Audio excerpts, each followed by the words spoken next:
Football time at Stade Olympique Rabat. How excited we all are for this game. Is it going to be a one-sided thrashing, or are Mali going to come to the party today and produce something special? They began this tournament well with victory over Tanzania in their opener. They did well against Ghana too in their second game. Maybe just a little bit of stage fright against Banyana, where they got caught early. We're behind inside the opening 10 minutes and never really recovered. Going on to lose by 4-0. We're underway in Rabat. You can certainly hear that too from the crowd support. It'll be a throw-in first for Mali over on that left-hand side. Must be fabulous for these two teams to be playing in front of a crowd like this. Yep, I think the Moroccans have made this their fortress and certainly enjoy the 12th man. But for Mali, we just have to see how they cope with the 12th man. Well, yes, the first of what we expect will be many attacks from Morocco. They do come into this game having topped Group A, 7 out of a possible 9 points. They had a scare in the opening game against Zambia. But after that, it's fairly proficient. Did need a penalty to win their last game against Senegal. Jorge Vilda, the coach, won the World Cup, of course, for Spain 2 years ago. 44-year-old from Madrid.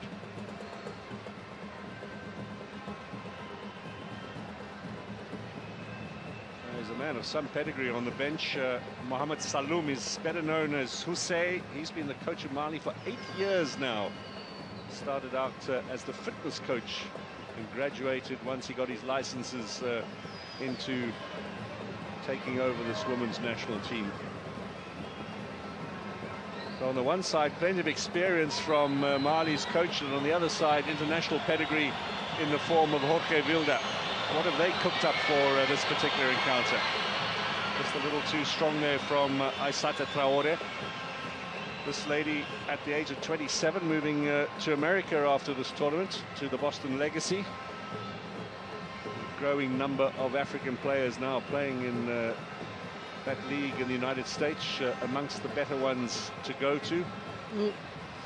And I think by just the mere fact of mentioning the USA, it clearly indicates that she's got that athleticism. She's really quick on that left flank, and she's one of the players that they use usually in outlets during their counter-attack. We met her yesterday at the pre-match press conference. Very confident person as well, who spoke very well about their hopes, Mali, of conjuring something up here, but also realistic that they are going to be up against several factors. Murat loses the possession. Nyakite has it. Looking to spread it out to Traore on that left-hand side. The defender is Aital Haj. She gets the better of her. Oh, lovely chance. Good cross. It hung up there for a second or two. Was certainly a very good opportunity for Diarra. Maybe just a little bit too high. Stretching to try and get her head fully onto that and steer her towards goal. Traore doing it very well in that 1v1 situation, still managing to give a quality cross for Diarra. She's got the height and certainly will be a threat in that box. Well, you pointed both of them out when you went through the team at the start of the game. They are repaying your knowledge with Traore providing and Diarra with the attempted finish. Now let's see what Shebak can do. 4 goals in this tournament. Crowd favourites, wearing the captain's armband, and forces, I should say, the first corner of the game.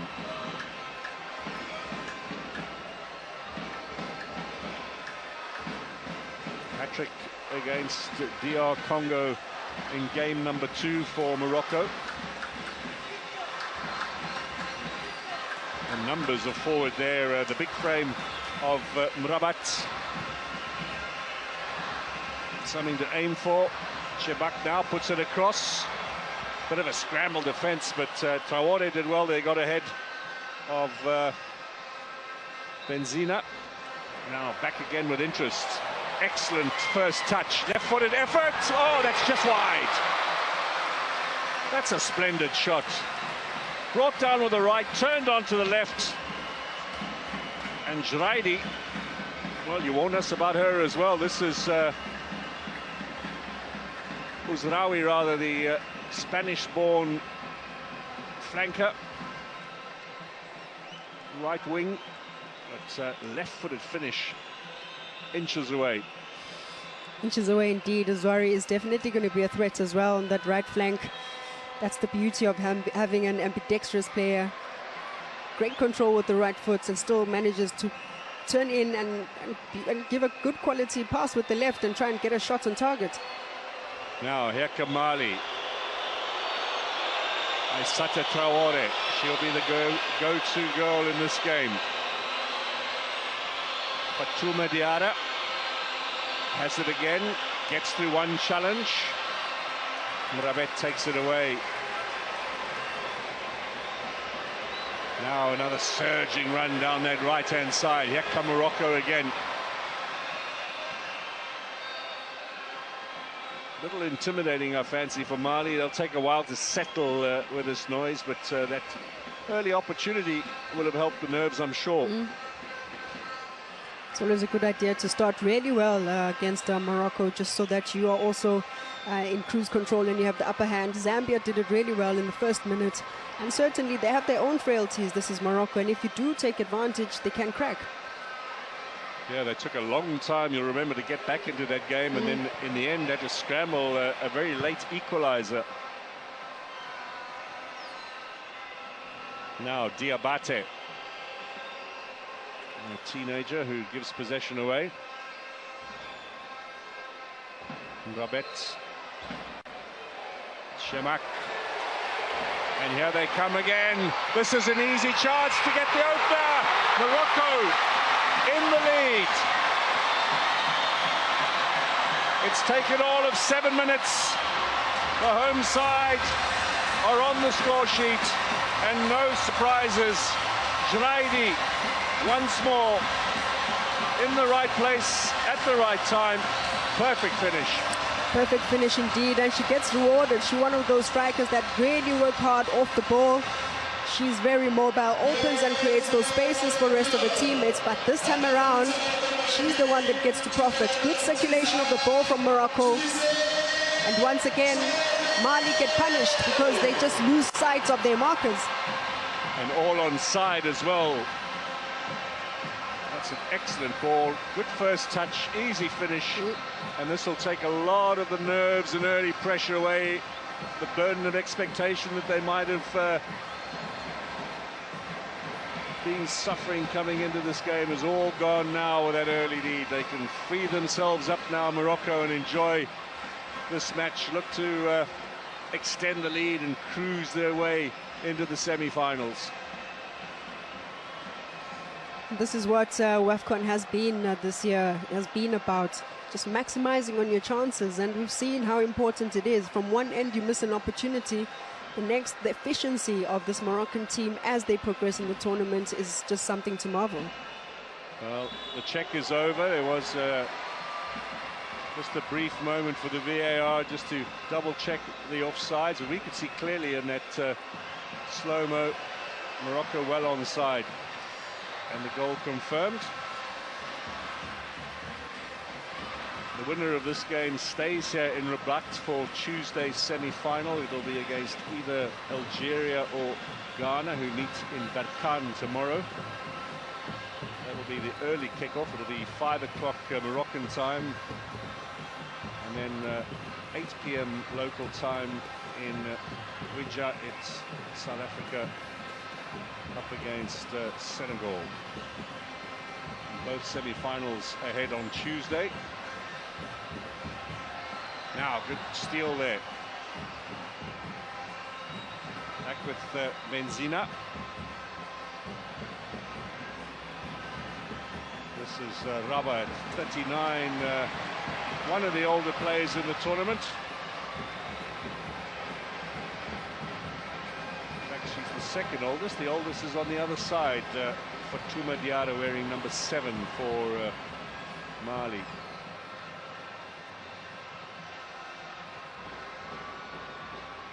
Benzina at the back has come through the under-20 ranks. They've got a Good academy program these days here in Morocco, and a pipeline for the talent to progress from the junior ranks to the senior side. Rabat looking for a little bit of a run there from Tugnout, which didn't come. Little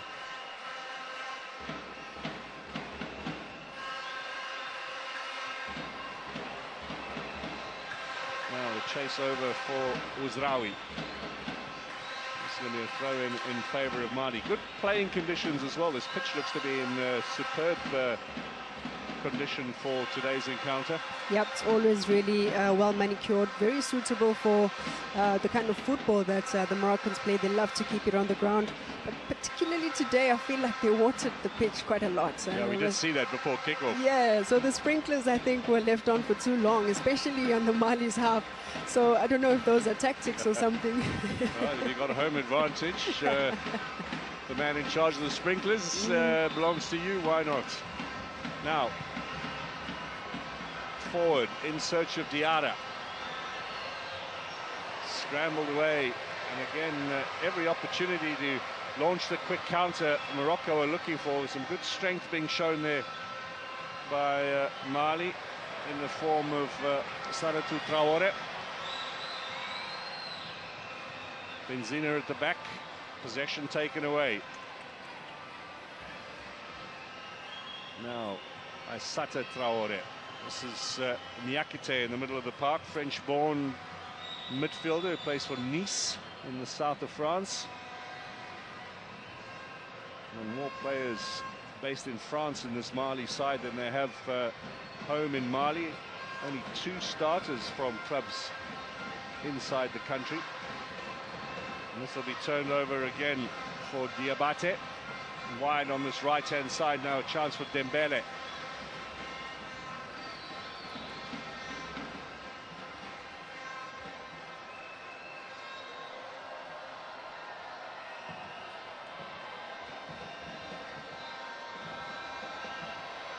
Well, they're showing good fight here, Mali. Haven't given up the ghost just yet. And every time Morocco push forward, there is the opportunity, and Zaidi might have just been offside there when that ball was intercepted by Fatouma Diarra. We're never really going to know if that would have counted or not had it broken through and set her on goal. Yeah, and I think that has been an area of improvement for Morocco against Senegal. They had 9 offsides. So I'm sure that is an area that they try to work on because they know they're going to find the spaces behind. Now, keeper comes out. Parentau taken off at half-time after a knock in the game against South Africa, their last outing in the group phase. She was replaced by Cisse for the second half, both conceding 2 goals.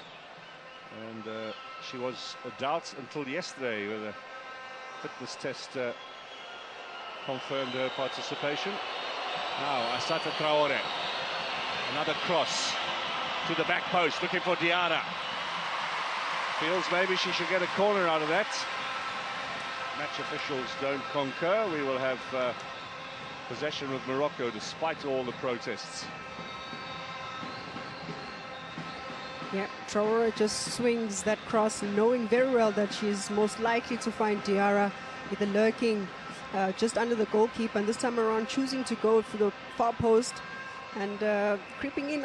And this is what the Mali can do, the Mali team. They're really pushing up at least 3 or 4 of their attackers just to create that 1v1 situation against the Moroccans. And if it is that they get a chance, anything can happen. Header back from Benzina now. She has possession again. 27-year-old on the right-hand side of defence. Regular feature there for Morocco.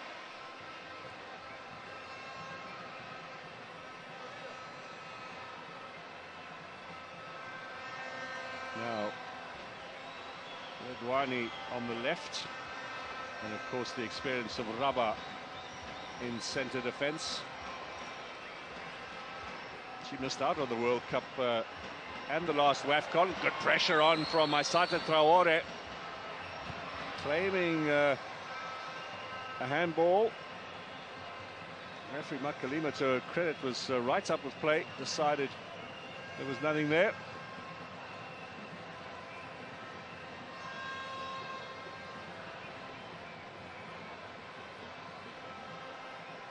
Now, maybe a little check. This is a reminder of the earlier goal, as you can see, well onside there. Zraidi timed it perfectly, both of them, the pass coming in and the run onto the ball. Still had time for a first touch, just to settle it and stick it away. Yeah, it's always very easy to miss those kinds of crosses, but of course I think Zraidi, with her experience, gets a nice touch to it and calmly converts. You have to have that kind of composure, especially for a goal that can really settle things down for the team.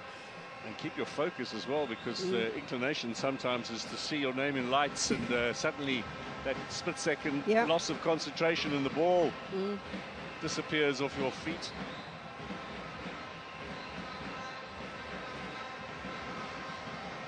Now, Redwani has played it inside. Mrabat, nice combination with Tagnaut. It's going to go wide from Shemak, and square again. Zraidi looking for the shot. Corner kick it will be.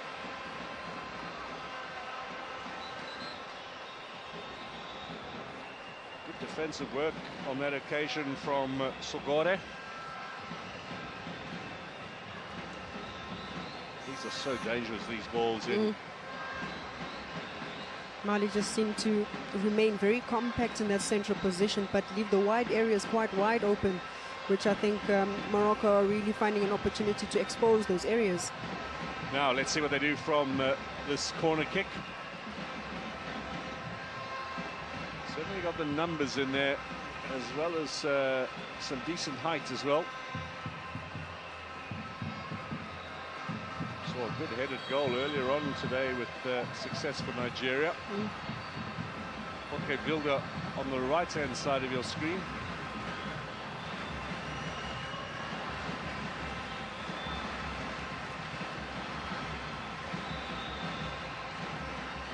Referee Makalima with her South African accent. I'm not sure it's going to get 100% of the message across to two francophone nations.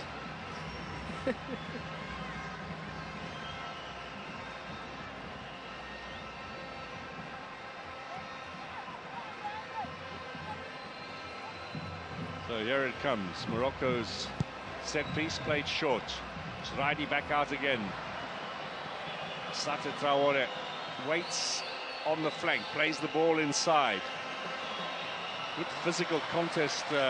Morocco doing very well to track back. It was Shebak, the captain, leading by example on that occasion.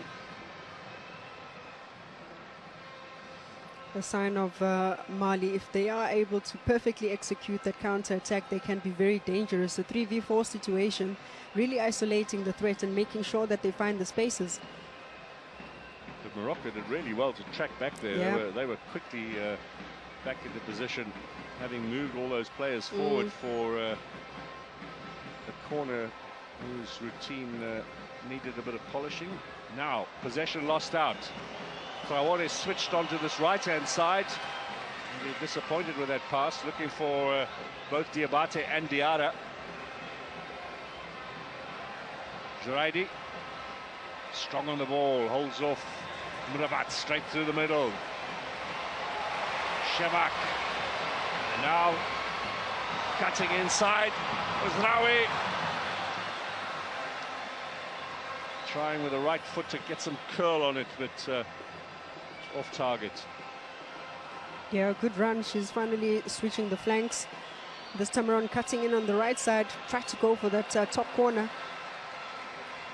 Well, there's no respite here. Mali go straight on the attack. Sata Traore losing possession.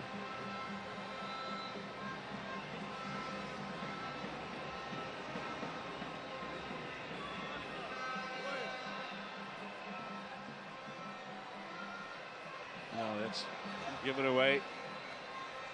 Diarra.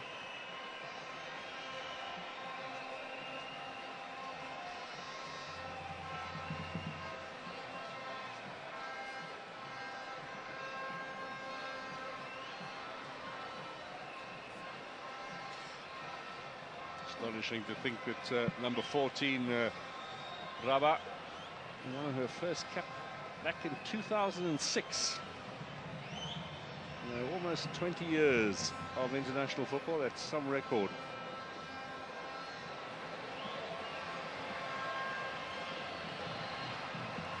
Morocco, of course, participated in the first two Women's Cup of Nations in the old days when it was a knockout competition, but then a little bit of a hiatus for their women's football. In fact, the last tournament that they hosted here was the first time they'd been at a tournament per se, got all the way to the final. But women's football in North Africa perhaps started slowly, Amanda, in your day, but my word, it's come on in leaps and bounds. And we'll see Algeria tomorrow, of course, how well they did against Nigeria in their last group game. Yeah, and I guess the French influence is quite evident in just how it is that they scout and identify the players, but also the incorporation into the playing style. It suits them so well. Hence, Algeria quite dominant in their group games as well, with so much efficiency around the ball control and ball possession. Another square pass cut out. Well, you remember, of course, early days of women's football in competition in Africa, West African dominance, particularly Nigeria, but Ghana and Cameroon were there and thereabouts, went to the World Cup as well. And South Africa were a little blip from the south, also providing competition, but a massive gap between those four and the rest, and then how it's changed now. You've got to think that in the next two editions, this tournament will be expanded from 12 to 16 teams. Yeah. It has to happen. It's gone already from 8 to 12 in the last edition in Morocco, and the fears that there might be one or two teams that reach the finals and be completely outgunned, I think, are unfounded now, given the standards we've seen over the last 2 weeks. Yeah, I think the exposure of certain talents, the players that are being exported into these international leagues, it helps really to get the standard up a real higher. But of course, teams like Mali, maybe even the smaller nations that are yet to come, it's a gradual integration. I think we're trying to close the gap, because at the World Cup, that's where the vision is to really do better. Well, I suppose there's been no complaining about how well Africa did at the last edition in Australia and New Zealand. Next one will be in Brazil. Foul committed by Sogore on Zraidi.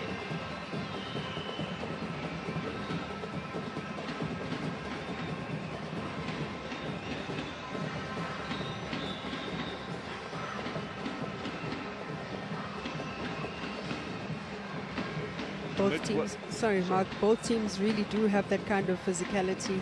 32 fouls committed in all the games that Mali have played. Morocco 33 on the other end. It just shows that they don't really shy out of those tackles.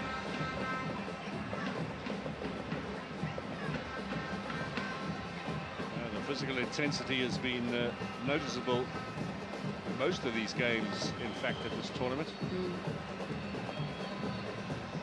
Now, Bouzraoui to deliver. High ball, back posts. Sneaking in there was Shevak. The goalkeeper had it covered. Now Asata Traore comes across onto the right.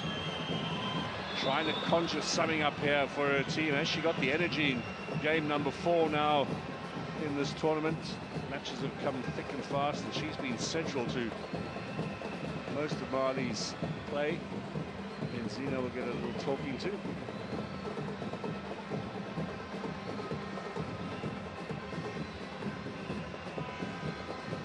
Traore does really possess that potential and ability for individual brilliance. Benzina just exclaiming that this is her first tackle, but of course, just taking one for the team, coming from behind and committing a foul.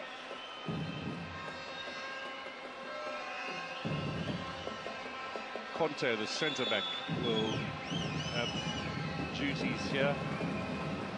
Read the set piece, drives it. Little flick on from Traore, looking for Diarra. I think there was a handball in there. Play on. Good strength, she's showing. 3 defenders around her. Back out to Diabate. Now, Conte again.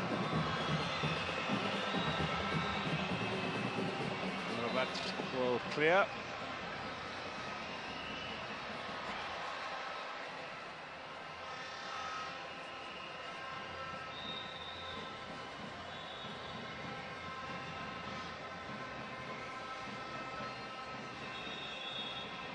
Just calling for medical attention. Player down is Fatuma Diarra, one of the 5 changes coming into today's game.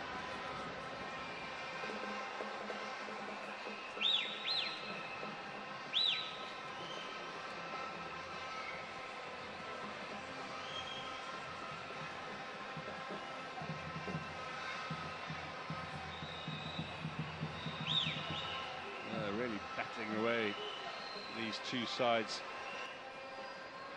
Energy sapping game. It's nice conditions, it must be said, for football. There's a slight breeze blowing, not too hot. I mean, rather pleasant, the weather in Morocco. Warm summer sunshine, but not overbearing, and certainly none of the humidity that plagued, I think, the Club World Cup in America. I think we're waiting for you, Mr. Cool. You brought the coolness. There've been like some extreme temperatures here with water breaks in between in the opening stages of the tournament. But yeah, I thought we're just waiting for you. Your PR fee will be on its way. Banking details needed. 20 minutes to go, just under, before we head to half-time here at Stade Olympique in Rabat. Benzina with a good clearing header. Now Badri. Rabat, her mother comes from England. She's just a little bit taller than the rest of the side.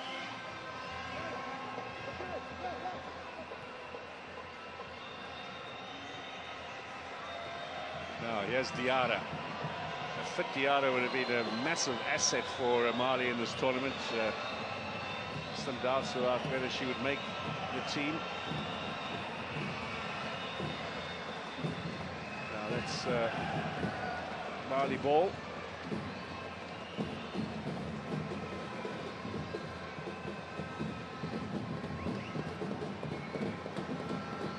Both coaches quite vocal on the sidelines, but lots of encouragement for the players.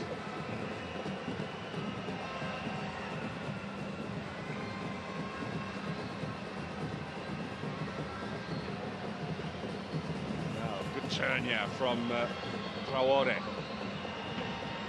Thinking about the long-range shots. He has a chance for Aissata Traore. Now, she might well have tried something from that angle. It instead went for the cross. Strong challenge from Samake on that left-hand side. Benzina has it now.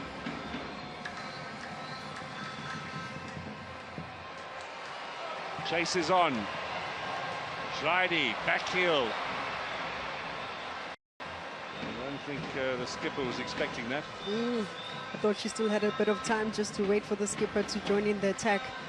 But that's just the mobility of Schleidi. She's always that outlet, willing to be able, just one of those willing runners for the team.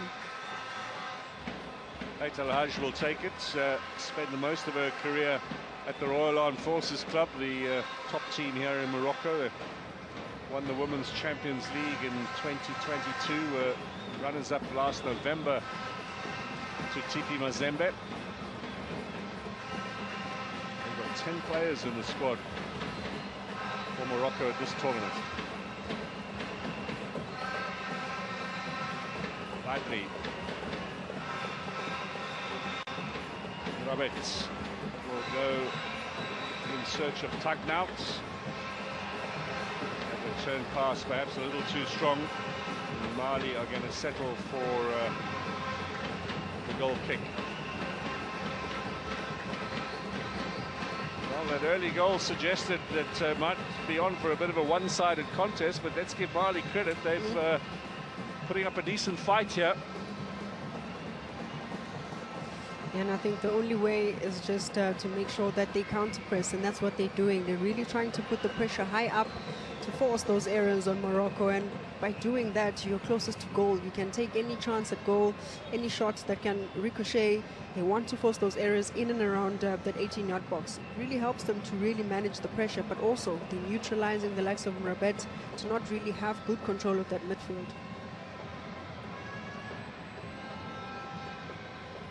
Redouani will take the throw in. Shebak moved into good space. Ait Al Hajj. Cross come shot from far out on the right-hand side. Now let's see if Mali can work this upfield deep in their own half. Aissata Traore finds Niakate. Right-hand side now with Dembele.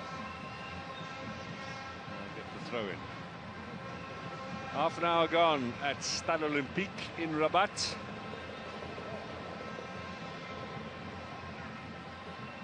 This is where the final will be played on Saturday.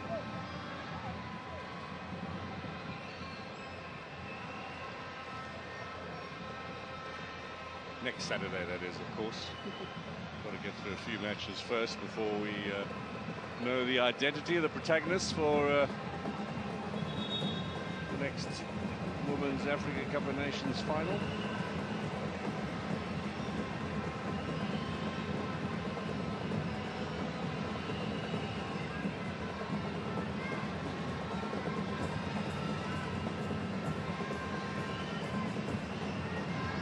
With a throw-in. She got injured in the last final against South Africa 3 years ago.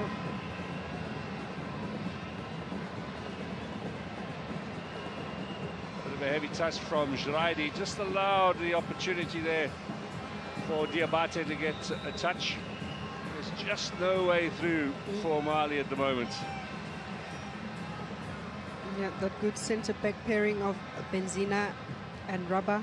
I think they've been really consistent, growing in confidence as well. Benzina especially, 45 out of 49 passes in terms of the passing accuracy. Oh, there's one more you could add on. Yeah, and of course that just shows that they're not shy to have that patient build-up from the back, getting involved of those centre-backs to really try and open the game as much as possible.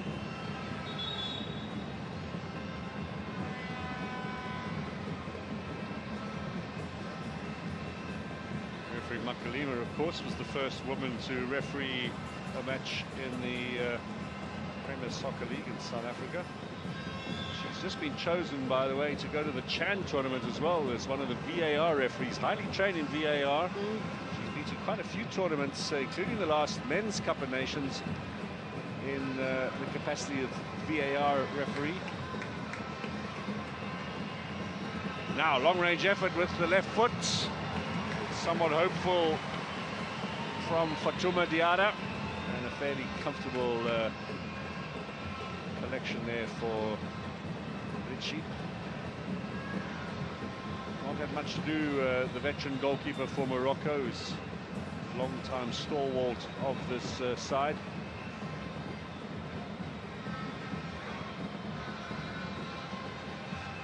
Now, some might argue that they've perhaps got the easier draw, as it were, with Algeria or Ghana ahead if Morocco are to go through, whereas in the other side of the draw, Nigeria, Zambia and South Africa all in the quarter-final field.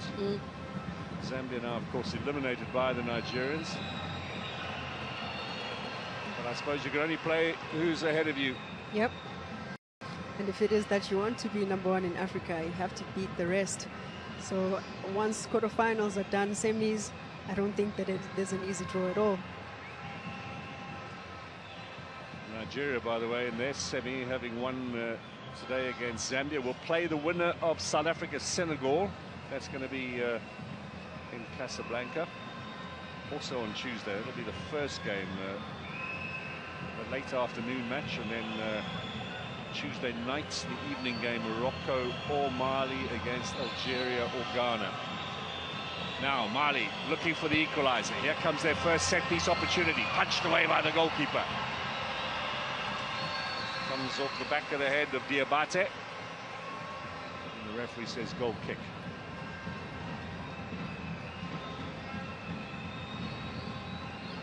You've always got a chance with these floating balls in this competition. That's a good bit of defensive work from the goalkeeper. In amongst the crowd of players, gets a solid fist to it.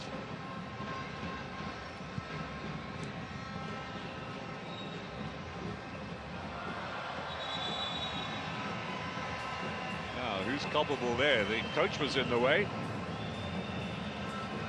Two stars from the respective sides, Aissata Traore and the skipper Shebak. Looking at the ball. There's a nasty fall. Regwani rather, not Shebak. Yeah, with Traore seeing that there's no way she could win this one, trying to get out of the way. And just sometimes how just knocks over Regwani. Well, she's up and ready to resume. And no foul given either. Throw in for Mali. Rabat clears.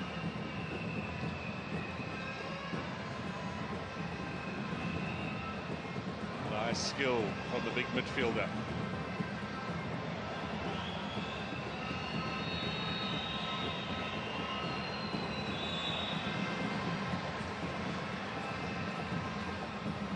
Well, the intensity continues, the challenges continues, and frustration there a little for Aissata Traore. Those are the more expensive seats here at Stade Olympique. Look very comfy, to be honest with you.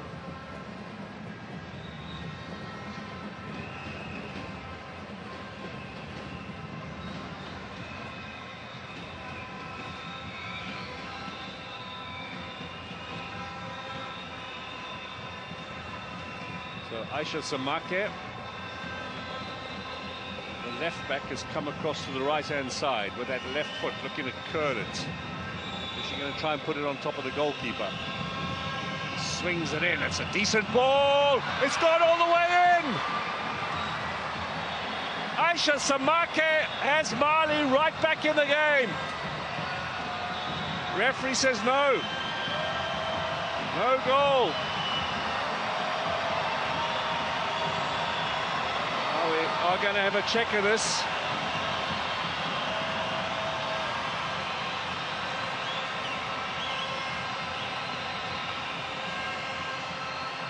Yeah, the offside is going to pull this back, to the great relief of the goalkeeper, I think.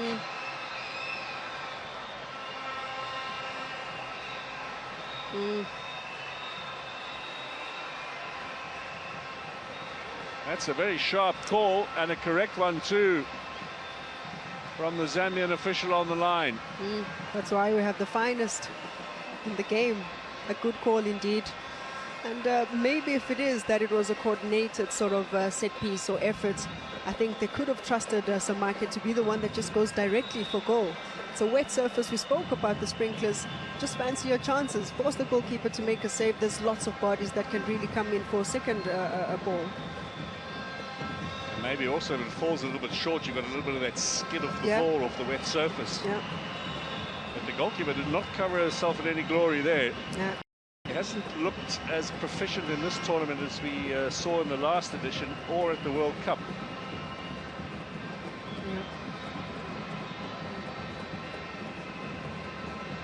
Maybe her confidence went early in that game against Zambia, because that first goal conceded.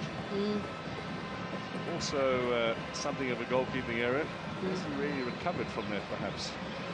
Yeah, a few handling errors, I think. And just this one, it's just about the positioning and the timing of the ball. Benzina will take this free kick. Morocco have the let-off. They still lead by a goal to nil. Mali's effort offside.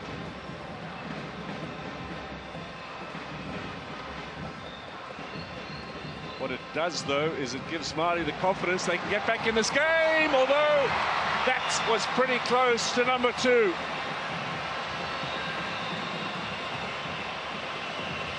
Ouzraoui is down. The challenge from the goalkeeper looked a little dangerous. What is the decision here from the referee? Onside. Was she taken out? It's Benzina who puts the ball in. Challenge on Ouzraoui comes after she touched the ball. And it was going wide. Well, goal kick has been given by the referee. Yeah, this one is a very difficult one to call because indeed Ozwari did make first contact with the ball but missing the target. The goalkeeper with the follow through then takes her out, of which she had already made the first move of play. And the call then for the VAR is goal kick. And a fair number of the Moroccan fans looking for, oh, here's a little frustration now. Referee is not going to stand for this kind of behavior. Slamming the ball into the ground, Dembele.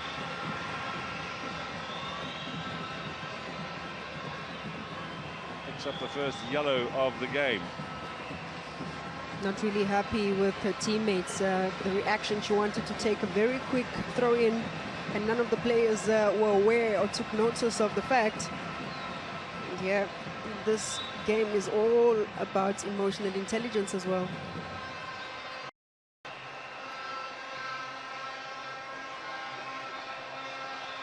Saratu Traore trying to find her way through. Nyakite does well. This is Conte at the back for Mali. They've switched the two wings. And let's see what Diabate can do. Onto the edge of the area. Been dealt with fairly comfortably by Al-Hajj. Back again. Kamali. Ait Al-Hajj once more.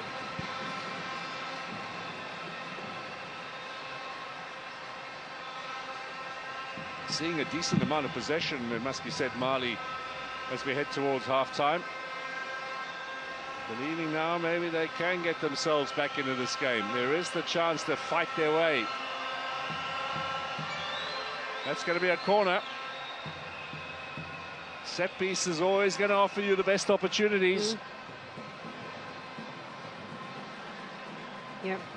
I think Mali are really approaching this game with an element of just fearlessness in their eyes. They really want to impose themselves, and getting these set pieces is putting them in very good or ideal positions or situations to really take advantage. They've got the physicality to go for those aerial duels. Swept in, high ball, keeper comes out, gets a good punch to it. Needed that.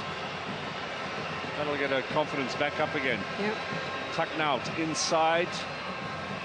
Redouani blocked. Now Ait Al-Hajj down that right-hand side. Looking to combine with Uzraoui.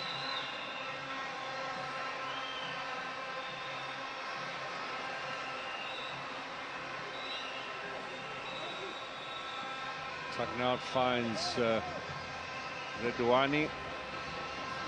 Rabah.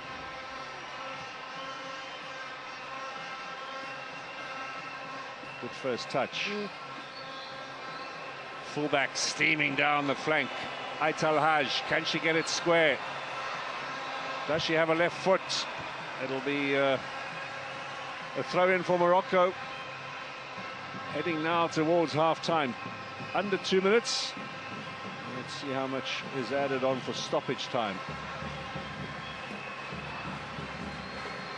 You've got to commend the physicality of the Moroccans, the physical fitness as well. This, as we mentioned earlier, the same lineup for 4 successive matches, same starting lineup. Obviously, they will make some changes in the second half, but these tournaments can certainly bring on the fatigue with the frequency of matches, the pressure, of course, all the expectation, particularly when you're the home nation.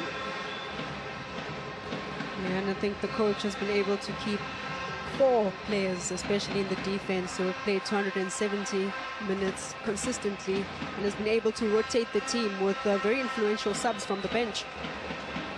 Now Diarra up front, still trying to work her way through, and she's struggling again with that injury, walking away a little gingerly from that contact.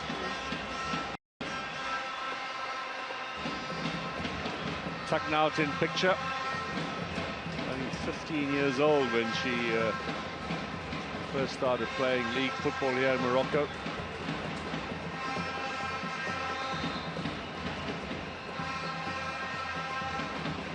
Mali, by the way, have got a 14-year-old in their squad.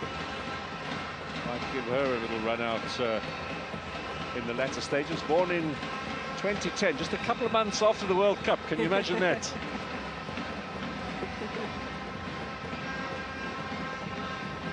Now Samake with another free kick, with another left-footed effort to be banged in on goal. What is going to be the tactic here? 3 minutes to be added on at the end of the first half. Floated in once more over the head of Aissata Traore. Rabat cleared it. Now high up in the air and away for a goal kick. A little bit of relief there for Morocco. That second free kick certainly had none of the potential of the one that we saw sneak into the net. Just not delivering it into that sweet spot as the first time, but great awareness from the Moroccans, really just trying to drop those centre backs. One or two of them have to drop and cover that space so that they can deal with that first phase of play. Now looking at that picture, I don't even notice all the dark clouds. I'm having a look up myself. I wonder, are we in for a spot of rain?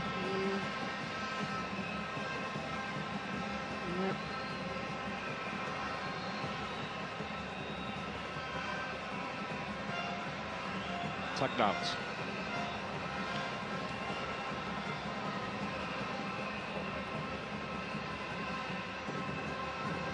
Another 90 seconds or so before the half-time whistle.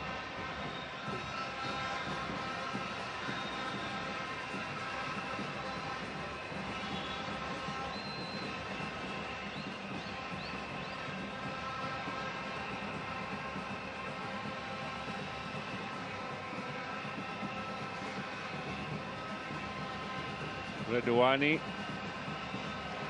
Ouzraoui. There's a fair number of Malian defenders around there. Now Diabate looking to get things going down this right-hand side. Quickly taken, looking for Aissata Traore. Brave defending from Badri. There's some no prisoners tackles coming in here from both of these sides. Shemak. Aital Haj has got space down the right. Storming down. Ouzraoui in support. Zraidi waits in the middle. Is that going to be a corner? And Morocco will certainly have time to take this corner as well.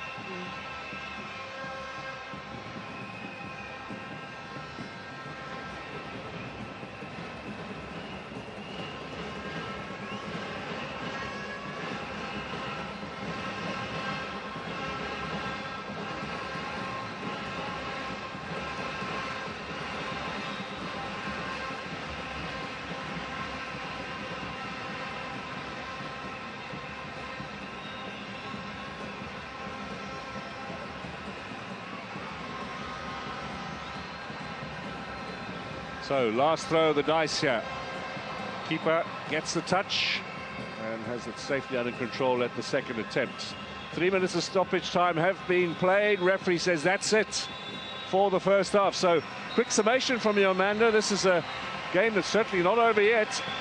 Good start for the Moroccans, really easing the pressure, taking that off their shoulders. But of course, I think Mali going with the confidence of the game, minimizing the spaces in between the lines where Morocco love to operate. Just putting ball pressure is much important for them.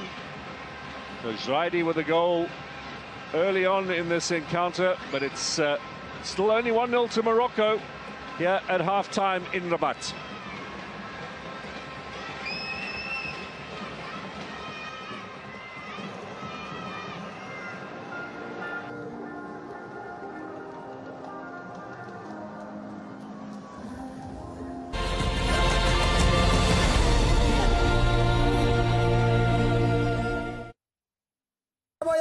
It is that time of the week, NBA Life signs in. The game is bigger than just basketball. It's a whole lifestyle. The first half comes to an end in dramatic fashion. But NBA, double hot. You think I'm lying? Bona when are yourself. This is where style meets skill and legends are made. Catch all the culture, the highlights, and the stories that make the NBA. NBA Live, Thursdays at 6:30 on SABC Sport Channel and Sundays at 1 on SABC2. Also available at your fingertips on SABC Plus.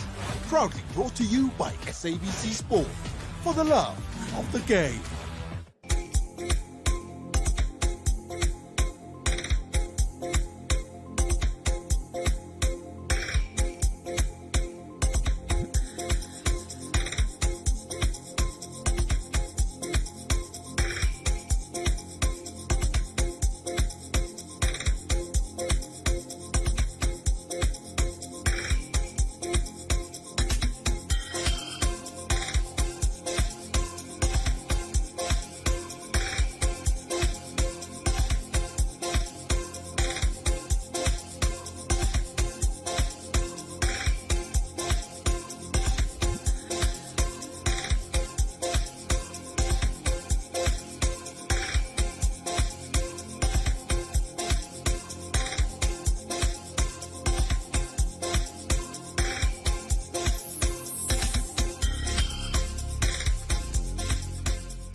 The host nation, Morocco, leading by a goal to 0 against the female Eagles of Mali after 45 minutes of action. It is the home side that dominates in terms of the statistics when you look at the position, the shots at goal, the accuracy in terms of the passing, and certainly they would have liked to see more shots on target in this encounter, only having a single one, which is the same as Mali.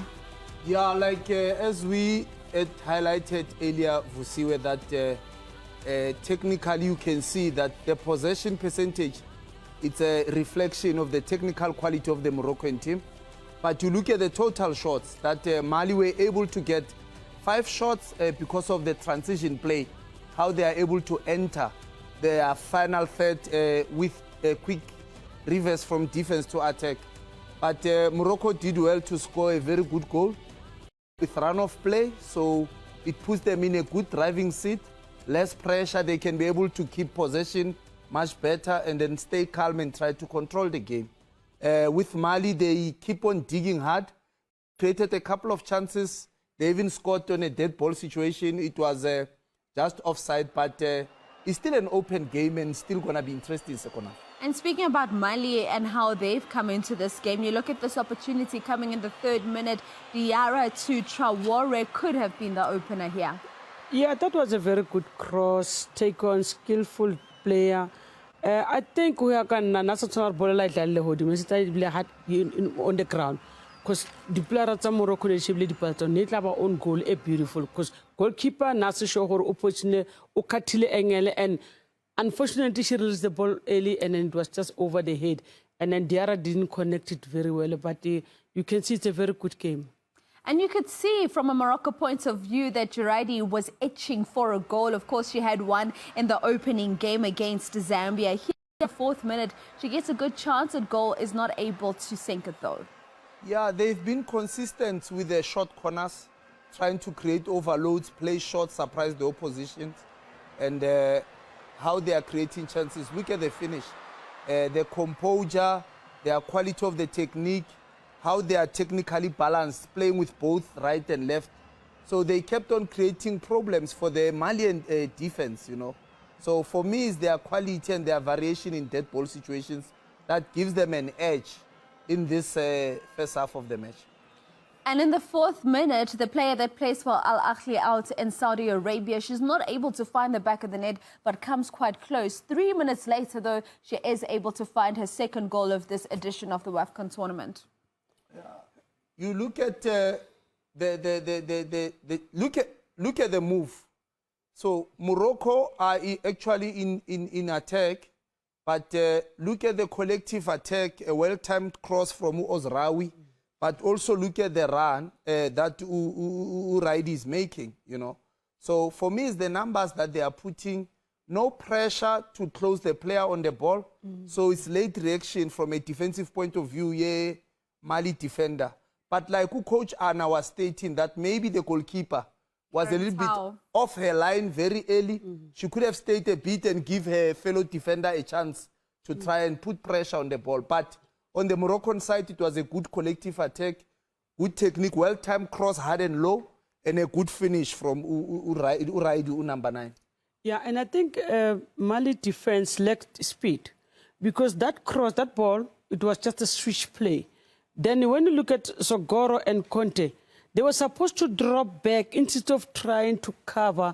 And then remember, they're playing against a good, smart player, Israel, number 9. So she was so smart, or athlete just behind, blind side. So if you're a center back, you need to be smart and say, okay, I scan, I look, and then I'll dictate, whoever say, coach, you mark a V, then I'll cover the space. So it's not happening.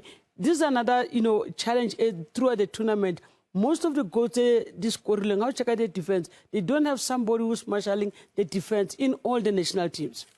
Let's look at the next opportunity then we see the host nation having just before the halftime break. This is Uzrawi getting an opportunity. This time Karantau comes out, is more decisive. Yeah, so Fusiwe, Morocco, look at the chance that was created.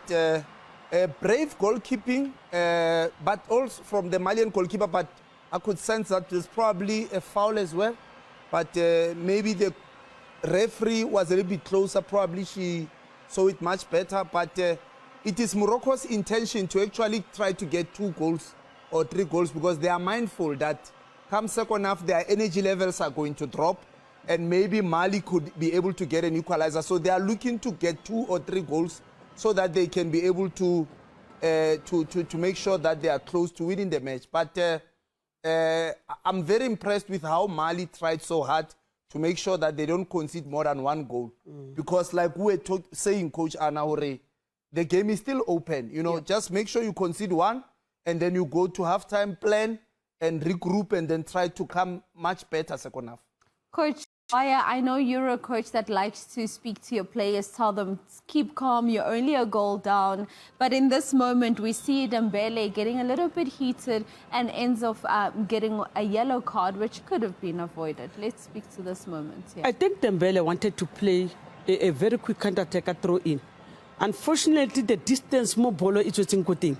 It's already a few steps. And then that's when our referee, I know you can't go back. Then Yana, because of the emotions, then she dropped that ball. And then, yes, for the referee, you use your own, law 18. Yellow, whenever you use a loss of the game. Then you can say, next time, it will for yellow card if you do that again. Because Samatomo, they are 1 goal down. They're not leading. So, always that time high.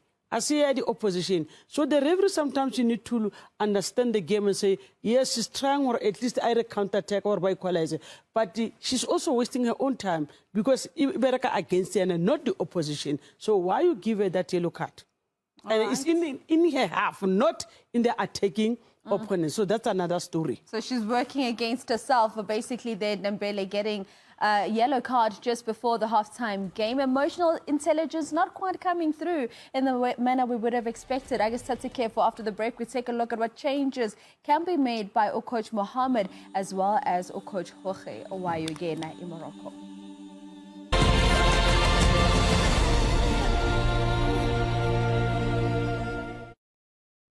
This is the top 14. Another season of action between the best teams in the league. The intensity is building up. The ball has landed.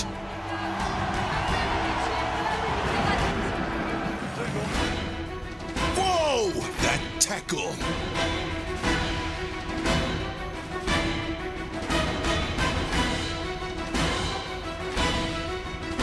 The shoulders come in, the scrum is locked. Don't miss top 14 rugby action.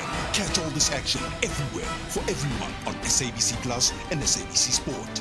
Proudly brought to you by SABC Sport.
And for the home side coming to Iswamba Sesibili, mhlambe masingabheka ukuthi nabangazama ukuyishintsha in terms of the style of playing kanye futhi nabadlali. As we said, Vusiwe, for Morocco, repeating their starting lineup, they will drop a manage level, so they'll need fresh midfielders to increase the intensity. The likes of Imane Saoud, udlala midfield, number 20, no, Imane, number 24, Gazani, they always come second half when we watch Morocco and they change the game. And Bapagamise ama goal creation and also help the team to keep possession. Because obviously the likes of Fabo Padri or Ozraoui, they need to make sure that they also go out and give a Manyama player a chance. Indeed, those are the changes that we envisage in terms of the home side here tonight. But in terms of the visiting team, Mali, who are currently trailing by a goal to nil, Umqeqeshi Mohamed Saloom ushintshan kwiswamba sesibili. Yeah, the only thing that I can do as a coach, I'll speak to the goalkeeper, the captain, Karantau, because she's forever living her line. Off her line. Yeah, and of which is not good, because even that one, Sky River, need over penalty. Because Uchule, I don't understand, but I'll keep the team until somebody dropped towards the last 15 minutes of the game. I'm looking at just number 8, Makate. She's not that much active, but what I like, she's always there to add numbers in defense instead of going forward. But maybe it was the game, the coach plan, or you don't do anything much. You stay there. As long as you stay in the line with the goalkeeper, I'm okay with that. But you have to, so far, Karantao need to look at the positioning, the goalkeeper. All right, Karantau there, the captain as well as goalkeeper of the female Eagles, needing to do better in the second half in terms of just staying on her line. But in terms of how they've applied themselves, we spoke in the build-up about how this Malian team always seemed to be a team that was always looking for a Traore. Are we seeing that being an issue for them because Traore is not getting those chances to break away enough? Yeah, it's they are a little bit not enough compactness when they have the ball, because you apply compactness when you defend, but you also apply compactness when you attack in terms of being closer, nearer to one another, so that ningaba nama passing option and to avoid interceptions. Absolutely, I see them being very far from one another, and then it forces them to play a long ball, and then for me it isolates their attacks and it makes it easy for the Morocco defenders to make sure they need to put the ball on the ground, try to play and try to gain confidence, because they are not totally dominated, Coach Anna. They've been creating chances, so they need to play much better in terms of their passing game and improve there. Indeed, and we're seeing some players possibly that may be coming on. Coach Sinong, that was jersey number 20 for this Moroccan team. We spoke about her, Saoud possibly maybe coming in as a forward, and already seems to be warming up, ready to come into the second half. But in terms as well of another player we spoke about at length in the build-up, Chabak, not seeing much of her as well in this encounter. Yeah, she's very quiet, Coach, and I don't know what you think, but she's a little bit absent in attack in terms of creating more chances. But in terms of helping to keep possession, to support the defense, she has been a little bit present. I can say, Coach. Oscar, what is jersey number 8, Saul? That's when here she comes. This player, they understand each other in terms. And remember what Morocco did today. They have in play 2, number 21 and number 10, just in front of the defense. That is why Chabak is not that making like a best player all the time. The minute they change the formation, that's when they bring this number 18 in. And then you'll change them, they'll defend with 5 and attack with 5. Chabak is just waiting for the right moment to come to play. And that's how they're going to score the second goal. Okay, we see the Nakach as well as Moussaoudi coming in for the Moroccan team, the first of their substitutions. Let's take you through now to the second half in this quarterfinal of the Women's Africa Cup of Nations at the Olympic Stadium. Just losing a little bit of the jewels in the middle, do you feel, towards the end of the first half? Yep, I think so, Mark. Expected changes for me, especially Moussaoudi, who's one of those players that can create openings, create spaces, as well as create goal-scoring opportunities for her teammates. But also, I think Nakash coming in from Rabat. Rabat really struggled to get hold of the ball in that midfield, and Nakash, watch out for her. the great vision, the ability to spray those passes. It's exactly what they need to get the attackers just behind the defenders. And of course put themselves back on the front foot, having started so positively in the first half, and then maybe escaping something of a scare towards the end of the half as Mali fought their way back. No changes, by the way, for Mali. Sugore with this free kick, looking for the flick on. Be a chance here for Diabate to push forward. Now Jraidi, the goal scorer, sends it out wide. Taknout. Sudi with a run down the right. Didn't find her, and Sogore will clear this, hack this up forward in search of Aguisa Diarra, who's certainly the kingpin in attack, but has not had much in the way of decent service and continues to battle a little bit with injury. Remember, we must have a winner here tonight. Extra time and penalties if needed. Still a long way off that, of course.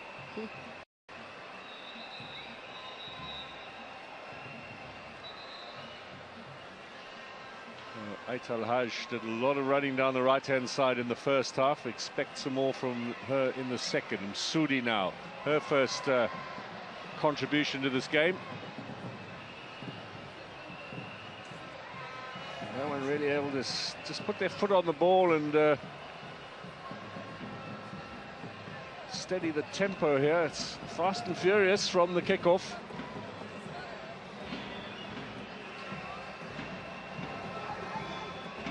So much experience off the bench as well for Morocco in recent years. Their trip to the World Cup, plus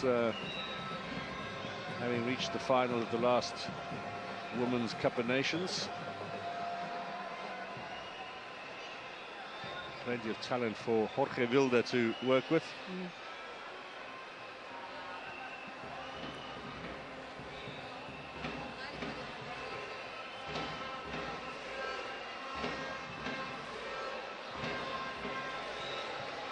Taknout can't get past Conte. And finally, Segore looks to get it forward, but here they come again. Ouzraoui, the shot takes a deflection, and it's going to be a Moroccan corner early on here in the second half.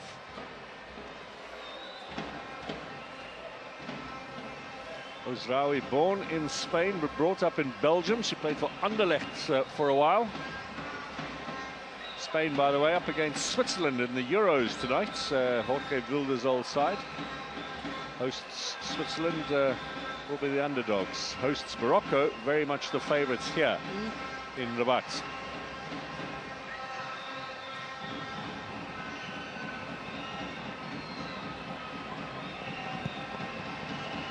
Taknout with the delivery. Zraidi trying to bring it under control. Anywhere will do, as far as Mali concerned. Samake, now a chance. Oh, she looked to just place that cleverly into the corner. But the idea from Ouzraoui was matched by goalkeeper Karentau having her wits about her. It's a big kick as well, well into the Moroccan half. Raba with a header. Now Taknout. Sudi, she's been in the thick of things since coming on. Pass is just a little too short. Referee got in the way. Some nice skills on display here. Aissata Traore showing her strength. That's the kind of physicality that's won her the move from her club in France to Boston.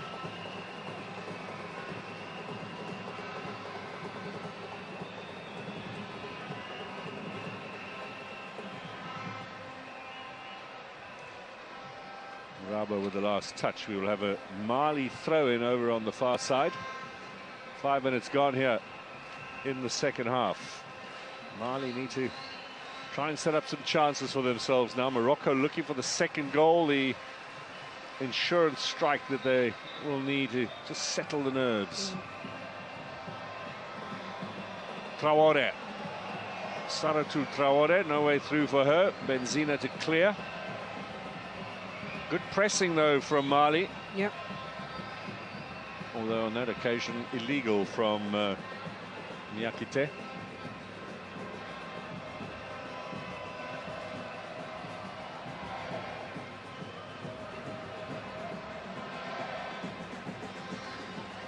These two sides did meet in a friendly game in December here in Morocco,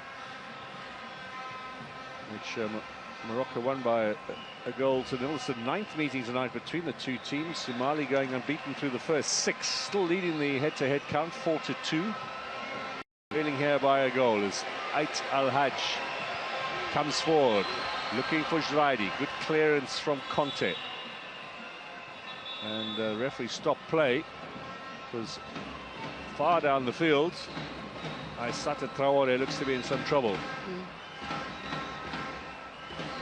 The new American club are not going to be particularly impressed about this. Yeah, we spoke about the physicality of the game, but also she's been really running hard, making sure that she opens those lines. Msudi just coming in there from behind, catching her probably on the ankles. Making contact with the ball as well, so referee initially not giving the free kick, and now wants Traore to continue her treatment off the field so we can get on with this Women's Cup of Nations quarter-final. Morocco coming into this game unbeaten in their last 7 matches, 6 wins in that period, 2 here at the AFCON. Mali had won 7 in a row before they drew with Ghana last week, and then of course beaten 4-0 by South Africa. So 1 defeat in their last 9 for Mali. A pretty impressive record that they bring to this particular game. So it's going to be a drop ball. And I presume Mali were looking to clear, so they will get a chance to clear the ball. Aissata Traore, meantime, is hobbling on the side of the field. Mali down to 10 for the moment as she looks to come back on.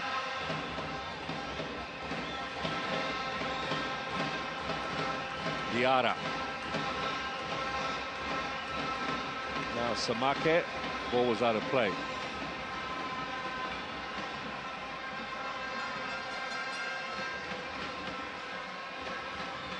Traore wants to come back on again.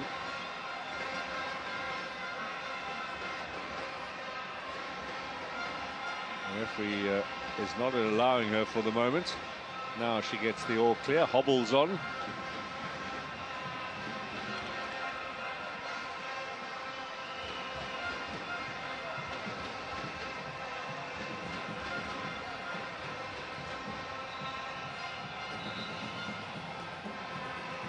Couple of players in this Mali side who did compete at their last AFCON appearance, 2018, when the tournament was hosted in Ghana. Nyakite in the middle, and of course Aguisa Diarra up front.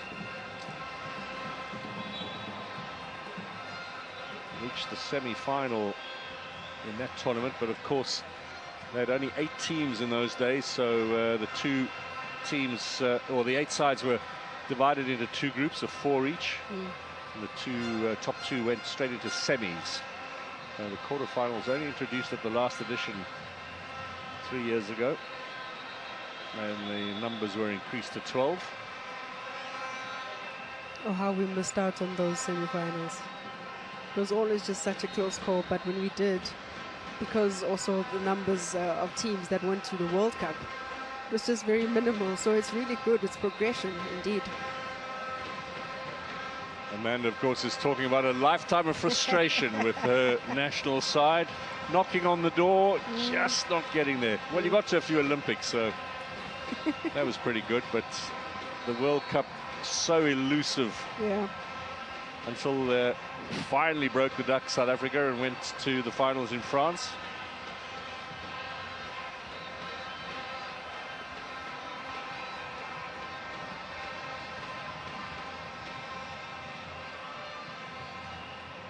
Good clearing header from Rabah on the far side.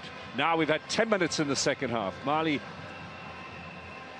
perhaps knocking on the door now, looking for the equaliser, making it tense for the host nation here. Sudi's got other ideas. Taknaut will spread it out wide.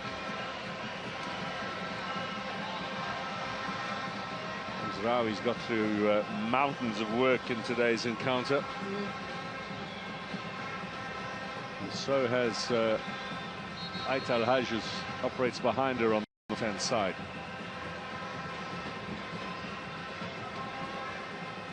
Sudi. A strong challenge coming in from Samake.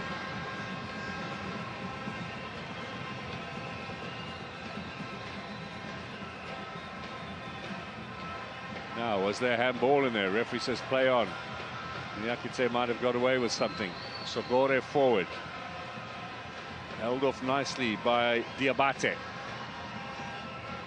On the right-hand side, Dembele forward. And again. Benzina's cutout didn't go very far. Now switching play, looking for Aissata Traore. Comes in a little bit late on that challenge with Uzraoui. And Morocco just calmly clean it up at the back. Aital Haj kept that in play. And a little combination not coming off. Morocco just hasn't really settled in. They haven't really found a rhythm to the game. But of course, it has to be compliments to Mali, who are just really disrupting every sort of build-up that Morocco really tried to initiate. And to be fair, spending a bit more time in the Moroccan half than the Moroccans are in their half here in the second half.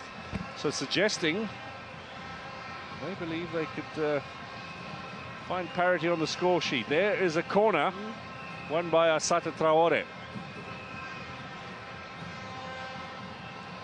Plenty of hard work for Benzina tonight.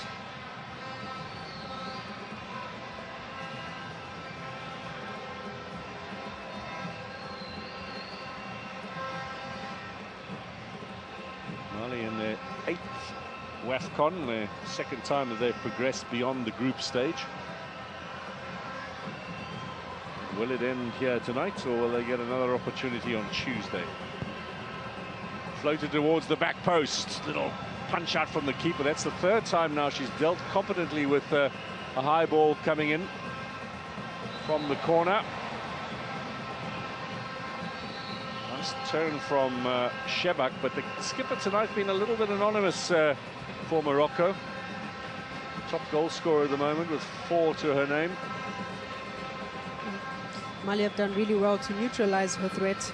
I think the likes of Nyakate in that midfield, just playing as that maybe a wiper, protective block in front of that 4-woman defense, making sure that anything that falls in behind, that's where the area of operation is for Shebak. Benzina clears. Shebak with a little touch on. Back in again towards the danger zone. Now Mali get the shot in. Effort from some range, looked to be on target. Struck with some venom by the veteran Fatuma Diarra. She hit it on the full volley as well. Looked to be going goalward. That's sweetly struck. Decent power, it skidded off the ground too.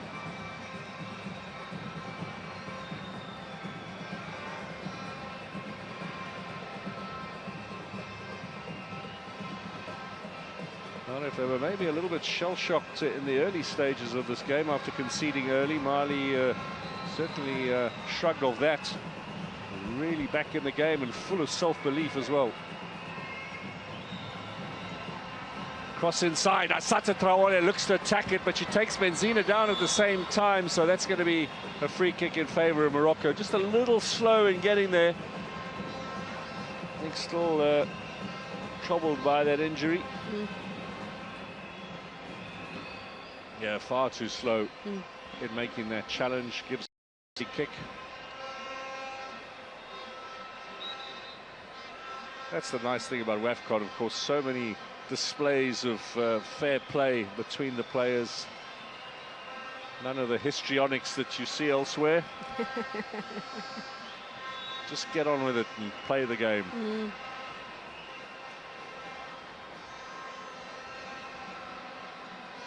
30 minutes remain. Still time for both sides. Morocco's agenda to get another one and put a little distance between themselves and their opponents. Mali looking to get back in the game. That's a lovely little chip through as Rawi. Two defenders she's battling with. Zraidi tries to get a little touch in there as well. Niakite losing out. This is good strength from Aissata Traore. Two Moroccan players down. And that should be a Morocco throw-in.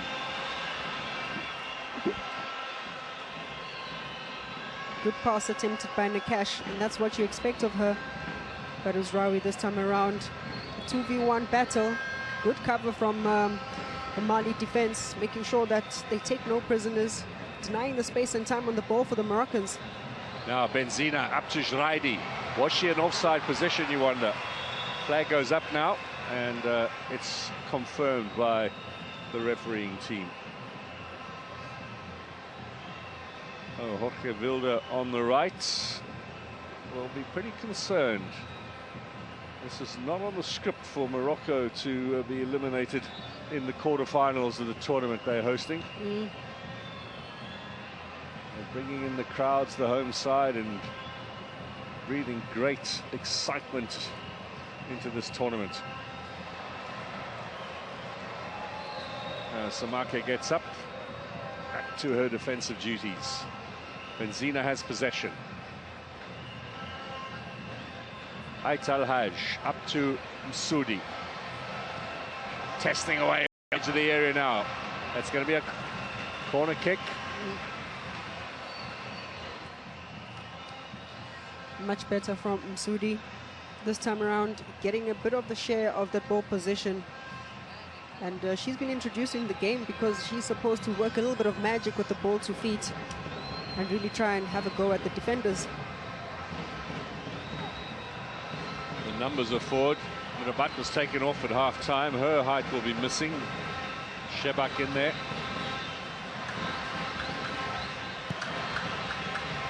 It's a decent corner. Good elevation, but well dealt with by Mali's defence. And now, possibility of the breakaway. Nakash did well. Bit of space for Zraidi.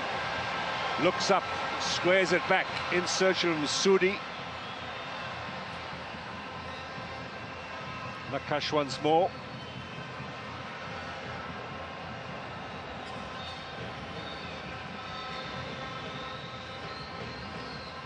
No one really at this stage able to hold on to possession.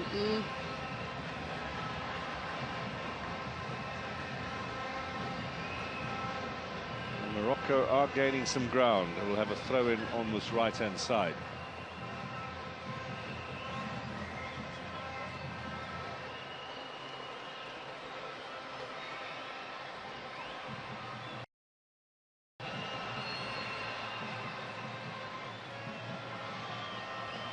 Well, you can see why Mali were keen to have Karentau back in goal, despite her injury, having been forced to depart at half-time in the last match. We weren't sure yesterday whether she'd be fit enough, but then testing her out in the evening training session at the stadium and giving her the all clear.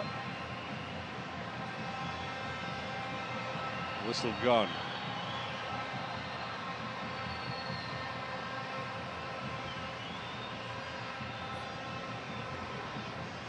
Yeah, referee Akon just getting involved in entanglement there in midfield. Always has that distinctive headband, and I suppose it helps a lot when you have the microphone as well, the communication set with your fellow officials. She might be a bit of a trendsetter. So Morocco under a bit of pressure now. Diarra, can she get it square? Showing all her skills. Aissata Traore comes in late. She gets a knock on the head. She just does not look to be as sharp as we know her to be. It's been an exhausting tournament, and she'll require some treatment as well.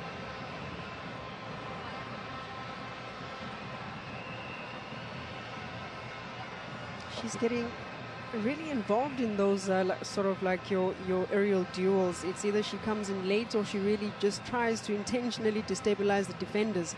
Even though she's not really going up for a 50-50 contest, she always just manages to get into the body of the defenders, which really, I think, if it's not harming the defender, it would be very harmful to her. But is that because she's fatiguing now, or you think that's a ploy? I think it's a ploy. She's done it 3 times already, and she seems to be getting away with it. And I think really, if it is that she doesn't injure someone else, she herself will really get injured. Well, she took a blow to the head there. It was a great bit of skill from Diarra, the PSG forward, to get that cross in. Had to see off the defender with several touches, left, right, back and forward, and then excellent ball into the middle. And I wonder if Aissata Traore's race has not run. Second time now she's been forced from the field for treatment. Still got all those changes available to them, Mali. I mean, she's one of the key players. If it is that you see no chance in getting to the ball, rather just stay away from it. She got involved with Rudani. The ball was really out of play in that instant. She could have just stayed away. In this case as well, buy yourself a bit of time. Open up the space, recycle the ball, and just really try and create a goal-scoring opportunity. It'll be a big blow if they lose her. She is off screen now at the moment, slowly walking back and really limping, struggling.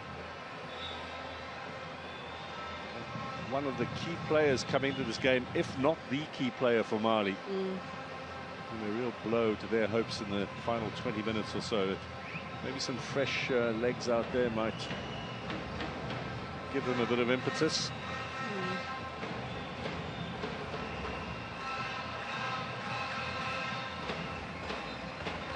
I think with the rules as well being so stern, you know, around the medicals of the game, a head blow, it could be a concussion. She needs to make sure she treats it. Flick on header from Benzina.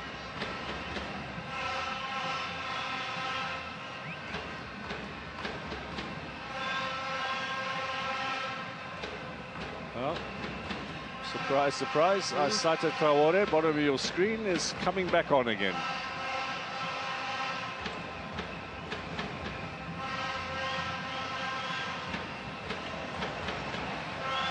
In the meantime, Ouzraoui gets the cross in behind the defense. Shot from Tagnout. Good block coming in from Sogore. And now the counter. Fatuma Diarra looking for Aguisa Diarra. Sudi. She was the player of the tournament at the last Women's Champions League tournament in November. Her side lost in the final, though, to Mazembe. She's a good player, but funny enough, she always starts off from the bench. A like-for-like kind of sub with Tagnout. This is the first time, I think, from this tournament that they're able to play alongside each other, because the coach really does prefer one in and one out. I think you definitely know where you stand with this coach, picking the same team for 4 successive games. Now 2 more changes for Morocco. Imane Saud is on. Tagnout goes off. She comes from Nantes in France.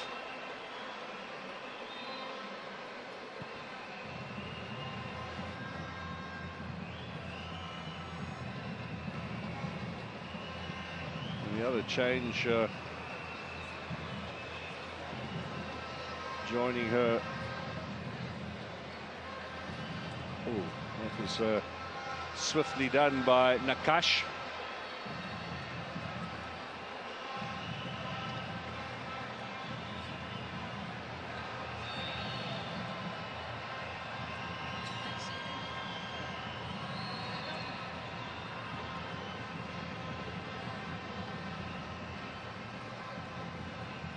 So Imane Saud.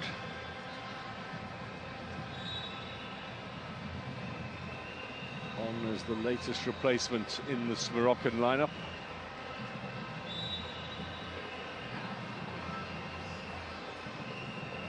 She'll be operating on the right. In the meantime, 20 minutes remain. Mali still in search of the equaliser. Morocco still in search of a second goal. Yeah, comes Saud. Sudi running ahead. Ait Al-Hajj with a cross into the middle. Oh, excellent opportunity here for Jraidi. Lays it back. Shot is blocked. Maybe one touch too many from the Moroccans. Ouzraoui in the end. The combination with Jraidi. Excellent bit of defensive work from Dembele. She missed the initial tackle, but she gets in the way there, a little lunge to block it. Yeah, I was worried, just a moment of hesitation there, really trying to make sure she gets a good thump at it, and I think really taking a bit too much of time. Now, Sudi, that's hard to the back post. Benzina's in there. Again, the defensive work comes from Dembele.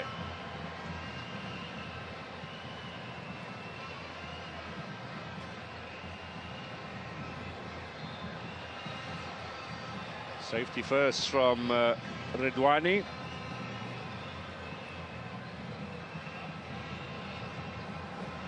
Well, we saw the halftime stats. Morocco a good 60% of the possession, but the goal chances were pretty close between the two sides. 6-5 in terms of shots at goal. And the corner count was fairly even too, reflecting perhaps more how the game was panning out than the possession stats did.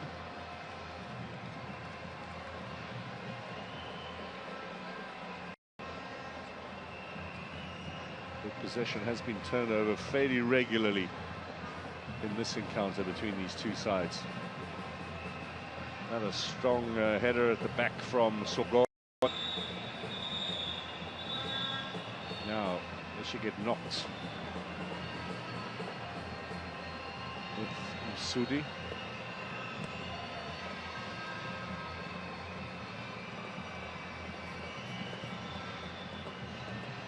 Referee, of course, quick to blow the stoppage and get the medical team on.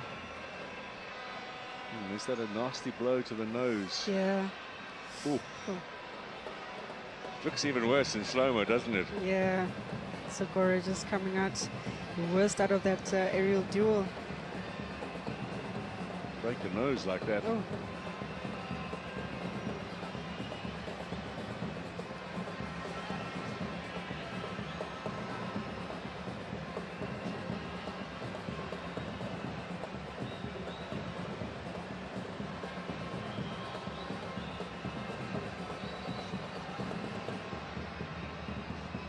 So another stop allows some treatment and a bit of hydration, refreshment for both of these sides, as we expect a rather frenetic final 15 minutes here at Stade Olympique in Rabat to decide this encounter. Although we've yet to finish this AFCON tournament, they've already started the qualifiers for the next one, which is also going to be here in Morocco. Mali were very impressive in the opening qualifier they played, beat Gabon 10-1 on aggregate.